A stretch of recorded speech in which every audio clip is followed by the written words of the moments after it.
Nous avons différentes vocations dans la vie. Nous sommes séparés par les différences d'époque, de lieu, d'origine. Pourtant, nous partageons la même humanité, ce qui fait notre unité.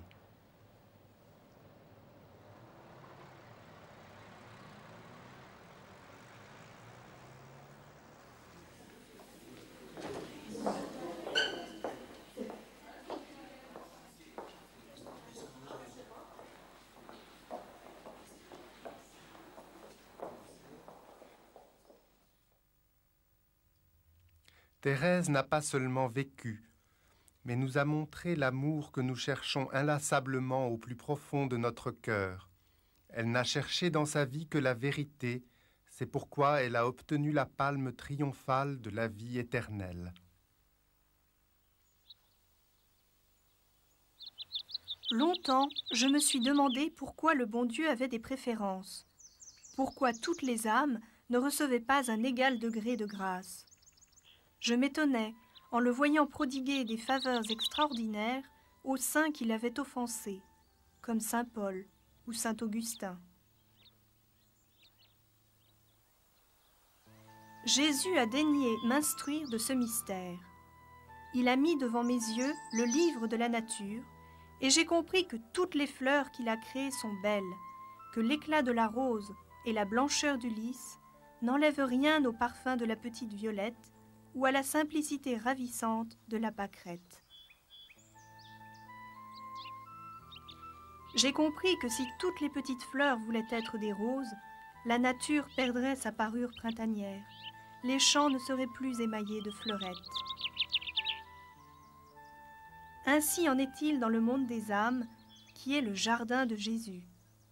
Il a voulu créer les grands saints, qui peuvent être comparés aux lys et aux roses, mais il en a créé aussi de plus petits, et ceux-ci doivent se contenter d'être des pâquerettes ou des violettes, destinées à réjouir les regards du bon Dieu lorsqu'il les abaisse à ses pieds.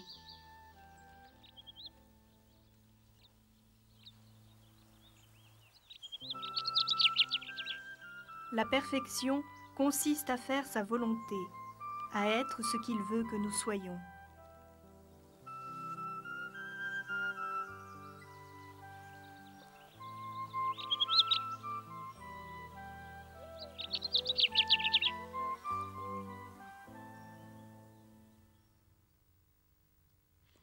Thérèse commence ainsi son autobiographie, écrite pour obéir à l'injonction de la Mère supérieure 2 ans avant sa mort.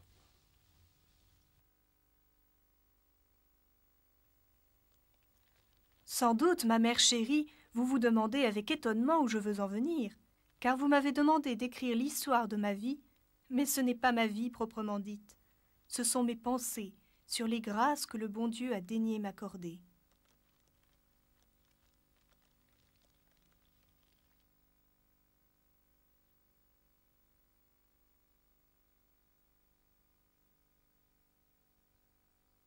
À l'aube de l'année 1873, Zélie et Louis Martin annoncent l'heureuse naissance de leur 9e enfant. La toute dernière, la petite Thérèse, arrive dans ce foyer à 11 heures le matin du 2 janvier, choyée et chérie. 4 filles la précèdent, Marie, Pauline, Léonie et Céline, qui veulent toutes s'occuper de cette poupée.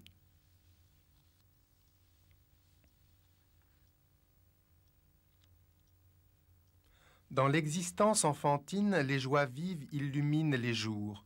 Volontaire et fière, la petite sait ce qu'elle veut. Un jour, Léonie propose à ses 2 petites sœurs quelques pauvres chiffons dans une minuscule corbeille. Céline prend une belle ganse. Thérèse s'empare du reste en disant « Je choisis tout !»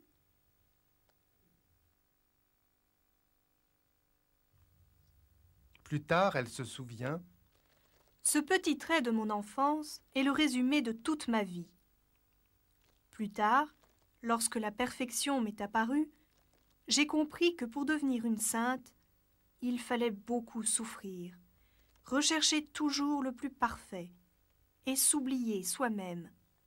J'ai compris qu'il y avait bien des degrés dans la perfection et que chaque âme était libre de répondre aux avances de notre Seigneur.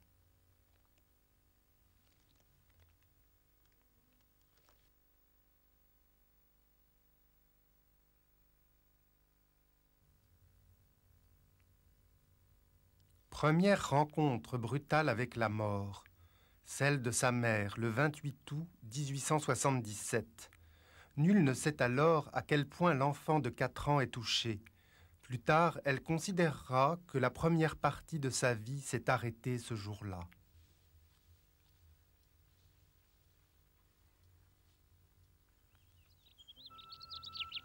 Le père n'a aucune envie de se déraciner après ce choc brutal. Finalement, le 15 novembre 1877, Louis Martin, entouré de ses filles en toilette noire, quitte Alençon et ils arrivent à Lisieux au fameux Buissonnet. La maison me parut charmante. Un belvédère d'où la vue s'étendait au loin, le jardin devant la façade et un autre derrière la maison. Tout cela, pour ma jeune imagination, fut à la fois nouveau et réjouissant. En effet, cette riante habitation devint le théâtre de bien des douces joies, de scènes de famille inoubliables.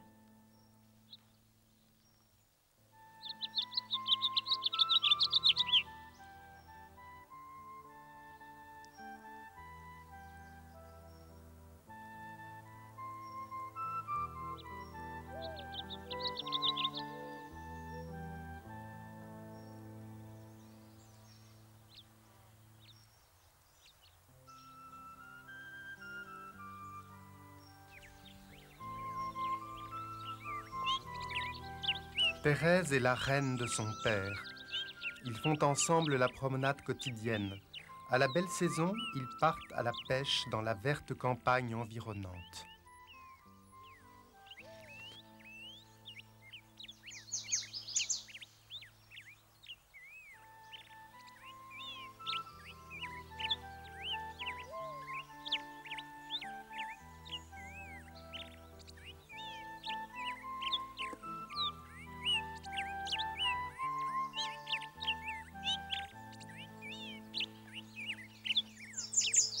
Je sens encore les impressions profondes et poétiques qui naissaient en mon âme à la vue des champs de blé émaillés de bleuets et de fleurs champêtres.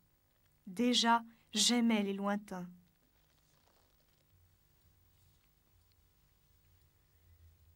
Le jeudi 8 août 1878 est un jour mémorable pour Thérèse. Son père emmène la Benjamine de Lisieux à Trouville. Jamais je n'oublierai l'impression que me fit la mer. Je ne pouvais m'empêcher de la regarder sans cesse. Sa majesté, le mugissement de ses flots, tout parlait à mon âme de la grandeur et de la puissance du bon Dieu. Je le contemplais longtemps, le sillon lumineux, image de la grâce illuminant le chemin que doit parcourir le petit vaisseau à la gracieuse voile blanche. Je pris la résolution de ne jamais éloigner mon âme du regard de Jésus, afin qu'elle vogue en paix vers la patrie des cieux. Ce que Thérèse ignore, c'est que sa seconde maman, Pauline, vient de décider de devenir carmélite. C'est pour elle comme un glaive enfoncé dans le cœur. En un instant, je compris ce qu'était la vie. Jusqu'alors, je ne l'avais jamais vue si triste, mais elle m'apparut dans toute sa réalité. Je vis qu'elle n'était qu'une souffrance et qu'une séparation continuelle. Elle sent en même temps que le Carmel est le désert où le bon Dieu veut qu'elle aille elle aussi se cacher comme sa sœur Pauline. Mais 13 ans après cet événement, Thérèse prévient une objection évidente. Je le sentis avec tant de force qu'il n'y eut pas le moindre doute dans mon cœur. Ce n'était pas un rêve d'enfant qui se laisse entraîner, mais la certitude d'un appel divin. Je voulais aller au Carmel, non pour Pauline, mais pour Jésus seul.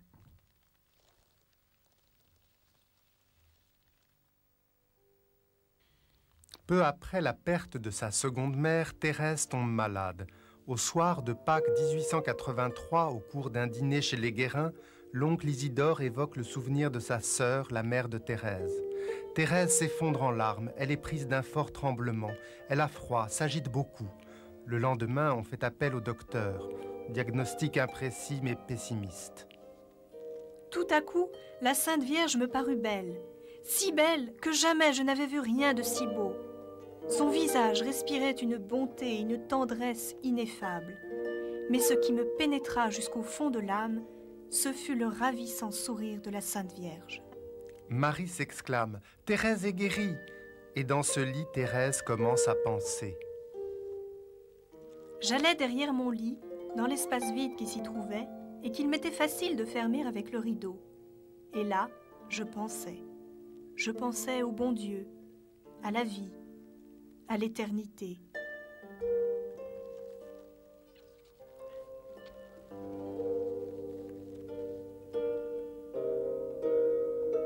Première au catéchisme, orpheline de mère, toujours fragile, l'élève Thérèse fait sa première communion le 8 mai 1884 après une préparation de 4 ans.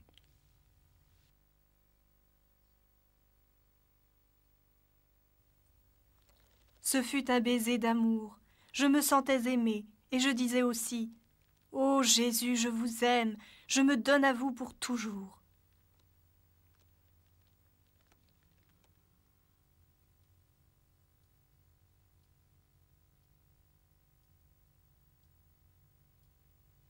Un mois après sa première communion, Thérèse se prépare à la confirmation, ce qu'elle appelle sacrement d'amour qui l'émerveille. L'Esprit Saint lui donne la force de souffrir. Je me réjouissais à la pensée d'être bientôt parfaite chrétienne, et surtout à celle d'avoir éternellement sur le front la croix mystérieuse que l'évêque marque en imposant le sacrement. La nuit de Noël 1886, une métamorphose totale s'opère dans le cœur de Thérèse. Elle reçoit la grâce de sortir de l'enfance. Elle n'est plus la même. Jésus a changé son cœur. La nuit où elle vivait se transforme en torrent de lumière. Depuis cette nuit bénie, je ne fus vaincue en aucun combat, mais au contraire, je marchais de victoire en victoire et commençais, pour ainsi dire, une course de géants. En cette nuit de lumière commença la 3e période de ma vie.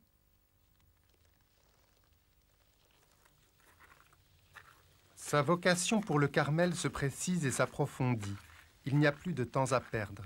Elle a déjà fixé la date de son entrée, le 25 décembre 1887, jour anniversaire de sa conversion. Le 29 mai 1887, le soir, après les vêpres, dans le jardin des Buissonnets, elle présente sa requête. Son père lui objecte simplement sa jeunesse. Mais une série d'obstacles de plus en plus importants vont se dresser devant son projet. Les résistances de l'oncle Isidore, de M. de la Troette, l'irréductible supérieur du Carmel. Même la visite chez Monseigneur l'évêque de Bayeux reste inefficace. Il ne reste plus qu'un espoir, le pape Léon XIII.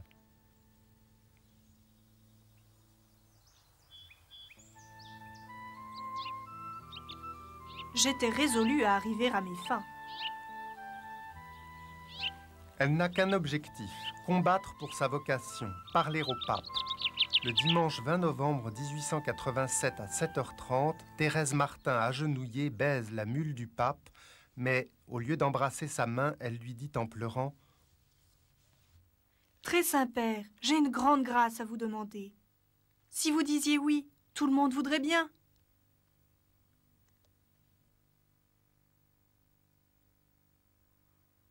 Allons, allons, vous entrerez si le bon Dieu le veut. Et voici Noël 1887, larmes à la messe de minuit. Mais Thérèse découvre que l'épreuve doit faire grandir sa foi et son abandon. Enfin, le 1er janvier, une lettre de mère Marie de Gonzague transmet la réponse de Monseigneur Hugonin. C'est oui. L'entrée de la jeune postulante ne se fera qu'après la rigueur du carême, en la fête de l'Annonciation. En ce jour, tous se retrouvent pour la messe de 7 heures dans la chapelle du Carmel. Seule Thérèse ne pleure pas. La porte s'ouvre lentement. Toute la communauté est rassemblée. Thérèse franchit le seuil. La lourde porte se referme.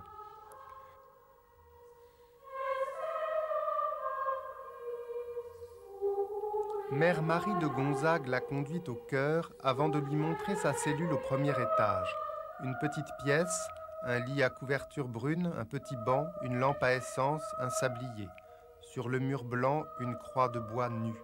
Par la fenêtre, on voit un toit d'ardoise et le ciel.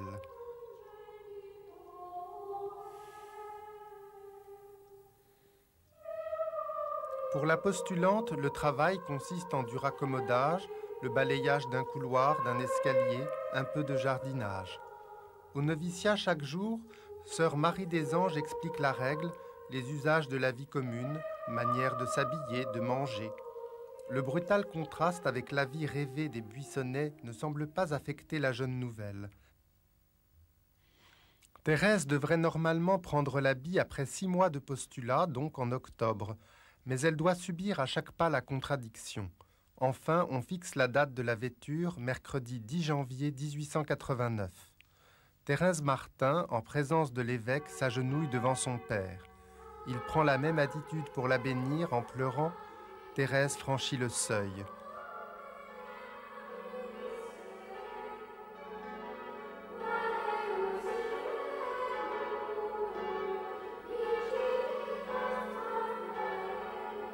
Rentrant en clôture, Thérèse découvre avec ravissement que la nature s'est mise à l'unisson. La neige recouvre le jardin.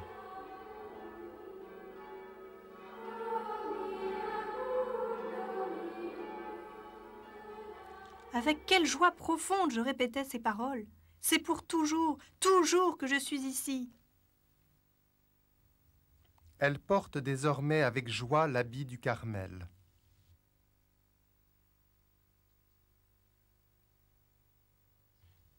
Sœur Thérèse s'enfonce dans le silence, scrute la parole de Dieu que lui prodigue la liturgie et ses lectures.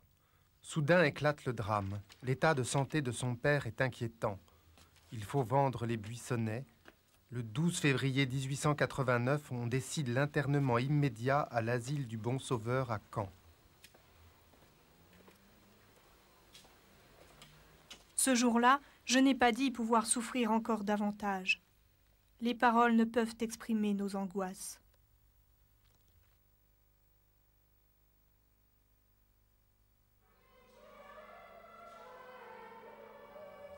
Le dimanche 24 septembre 1890 a lieu dans la chapelle la prise de voile.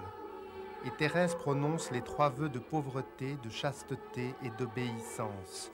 Petit changement très significatif dans sa correspondance, désormais Thérèse va signer « Sœur Thérèse de l'Enfant Jésus de la Sainte Face ».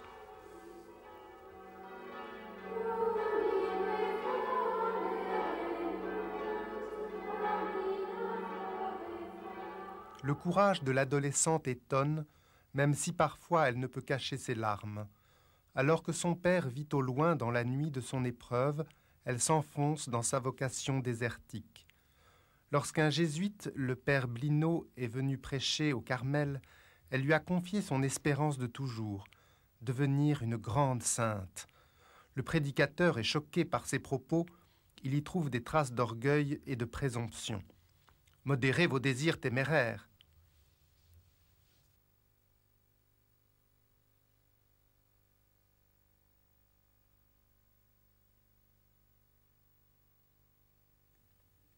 Pourquoi, mon Père, puisque notre Seigneur a dit « Soyez parfaits comme votre Père céleste est parfait ».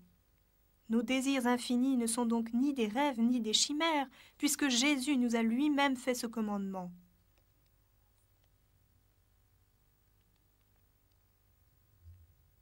Et sœur Thérèse va s'enfoncer de plus en plus dans le désert où elle a voulu se cacher avec son bien-aimé, lui-même caché. Tout son amour, elle continuera de l'investir dans les petits actes de la vie quotidienne. Elle s'essaie à ne laisser échapper aucun petit sacrifice, aucun regard, aucune parole, de profiter de toutes les plus petites choses et de les faire par amour. J'aimais à plier les manteaux oubliés par les sœurs et à leur rendre tous les petits services que je pouvais. Cet héroïsme dans la petitesse, personne ne le remarque. Sœur Thérèse ne se mêle pas des histoires qui agitent parfois la communauté, ne se défend pas si on l'accuse injustement, sourit aux sœurs les plus désagréables avec elle. Elle mange tout ce qu'on lui donne sans protester.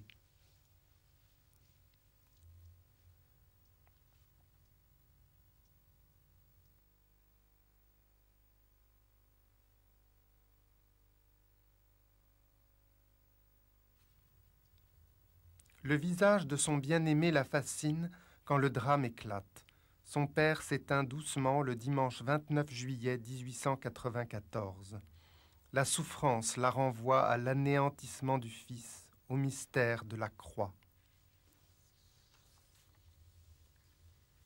La mort du père libère Céline, qui peut alors entrer au Carmel. Pourtant, l'entrée d'une quatrième sœur est contraire à l'esprit et même à la lettre de la règle, mais soudain tout s'aplanit. Ainsi est comblé au-delà de toute espérance un des plus grands désirs de Thérèse.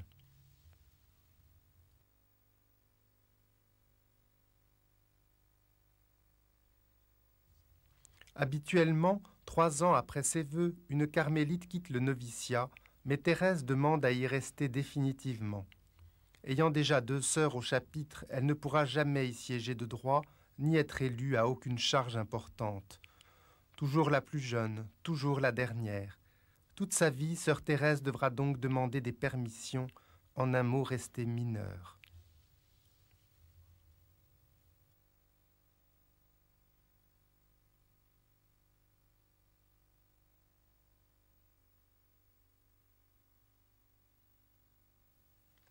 C'est cette vie que je désire, car il ne s'y rencontre aucune illusion. Peu après, elle change d'emploi. On la nomme aide-sacristine. En préparant les burettes, en remplissant d'hosties le ciboire, elle se prépare elle-même à la grande rencontre. Le matin du dimanche 9 juin 1895, la communauté assiste à la messe de la Sainte Trinité. Une soudaine inspiration surgit en sœur Thérèse. Elle doit s'offrir en victime d'Holocauste à l'amour miséricordieux.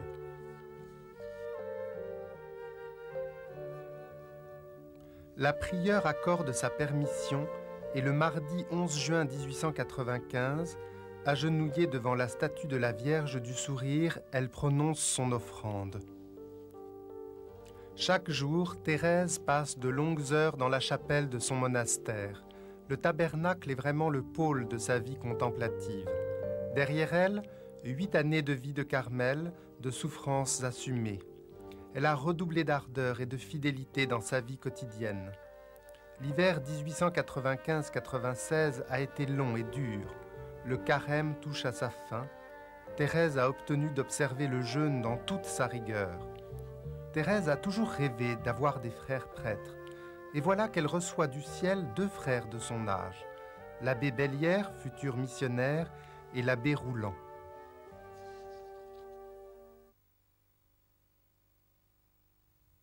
Le soir du jeudi saint 3 avril, elle reste à veiller au cœur jusqu'à minuit. À peine couchée, elle sent comme un flot qui monte en bouillonnant jusqu'à ses lèvres. Elle serre son mouchoir, elle ne cherche pas à vérifier ce qu'elle vomit. Si c'est du sang, elle est perdue. Elle s'endort. À 5h45, on la réveille. Le volet entrouvert confirme qu'il s'agit bien de sang. L'époux s'annonce. Dans sa foi vive, claire, elle ne pense qu'à la joie du ciel.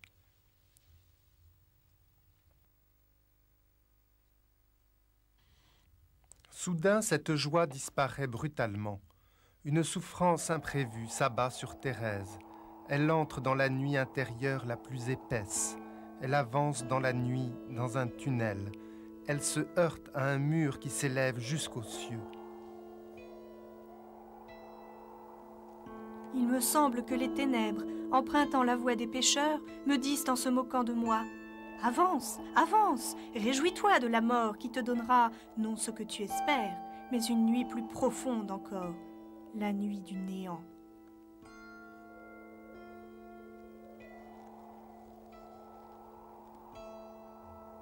Elle se réjouissait de mourir d'amour.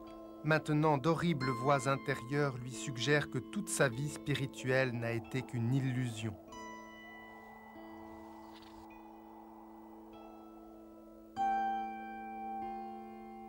Tu rêves la lumière, une patrie embaumée des plus suaves parfums. Tu rêves la possession éternelle du Créateur de toutes ces merveilles. Tu crois sortir un jour des brouillards qui t'environnent.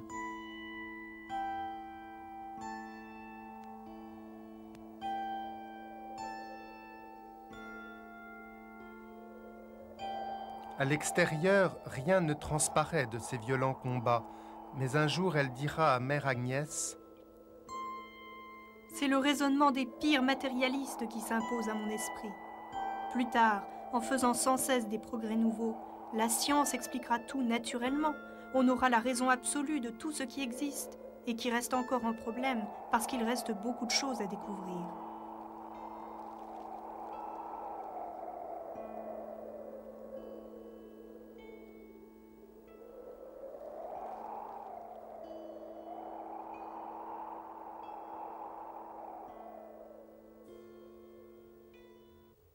Dans ces ténèbres, un bref rayon va luire et la réconforter. Elle se rend compte qu'assise dans sa cellule, sa vocation de carmélite, d'épouse, de mère ne lui suffit plus. Elle aspire à d'autres vocations.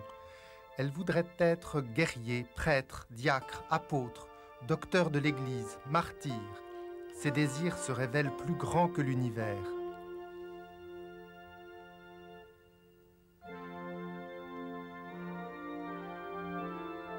Elle ouvre au hasard son Nouveau Testament et tombe sur la première épître de Paul aux Corinthiens.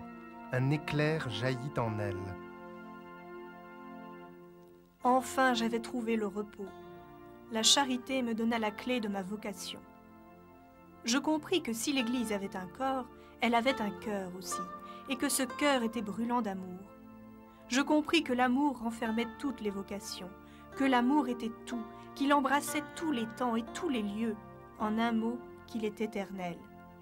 Dans l'excès de ma joie délirante, je me suis écriée « Ô Jésus, mon amour, ma vocation, enfin je l'ai trouvée. Ma vocation, c'est l'amour. Oui, j'ai trouvé ma place dans l'Église, dans le cœur de l'Église. »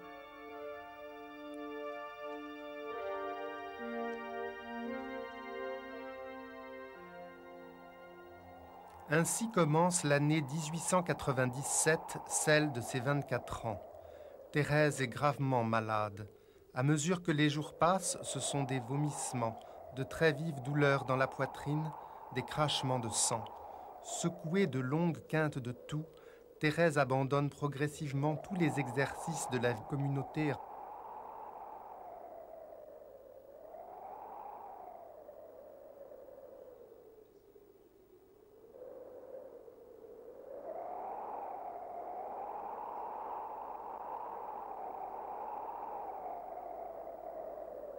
Je veux croire, mais il me semble que je ne crois pas à la vie éternelle.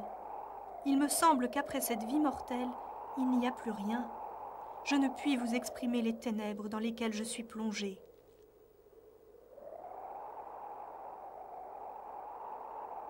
Partageant de l'intérieur ce que vivent les incroyants, elle se découvre semblable à eux. Personne ne se doute de ce qu'elle éprouve, car on la voit toujours souriante et gaie.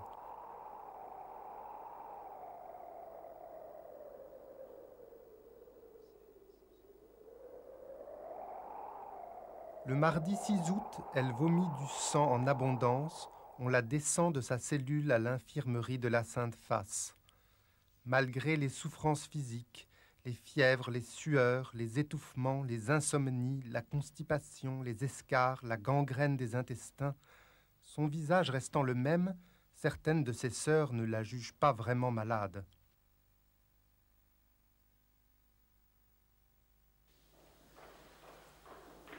Le 30 août, sur un lit roulant, on la sort sous le cloître, jusque devant la porte ouverte de la chapelle. Sa dernière visite au Saint-Sacrement. Elle effeuille des roses et dit: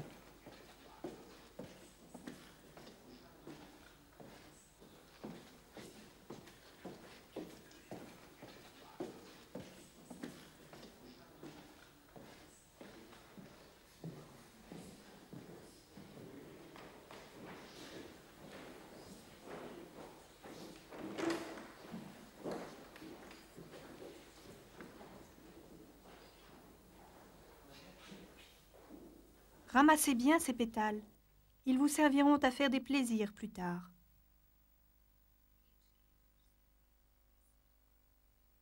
Elle va parler de moins en moins, tout est dit. Le 30 septembre, vers 19h, la cloche sonne pour convoquer en hâte la communauté à l'infirmerie.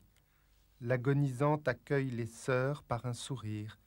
Elle tient fermement son crucifix. Un râle terrible déchire sa poitrine.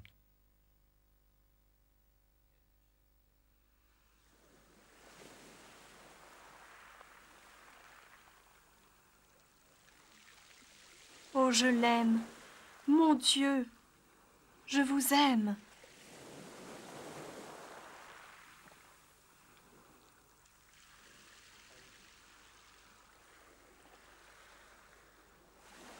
Les sœurs virent son visage redevenir très paisible et son très beau regard brillant se fixer un peu au-dessus de la Vierge du Sourire pour quelques minutes. Puis elle s'affaissa, les yeux fermés. Elle souriait. Elle était très belle.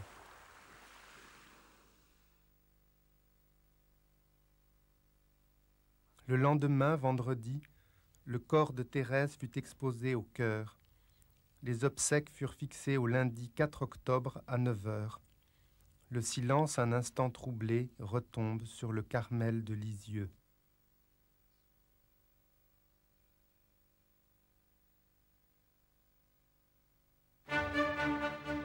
Dans la basilique Saint-Pierre de Rome, Pie XI inscrit la petite Thérèse Martin au catalogue des saints le 17 mai 1925.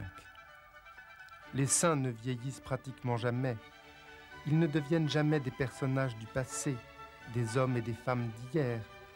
Au contraire, ils sont toujours les hommes et les femmes du lendemain, les hommes de l'avenir évangélique de l'homme et de l'Église, les témoins du monde futur. Oui, je veux passer mon ciel à faire du bien sur la terre. Je ne veux pas me reposer tant qu'il y aura des âmes à sauver. Mais lorsque l'ange aura dit « le temps n'est plus », alors je me reposerai.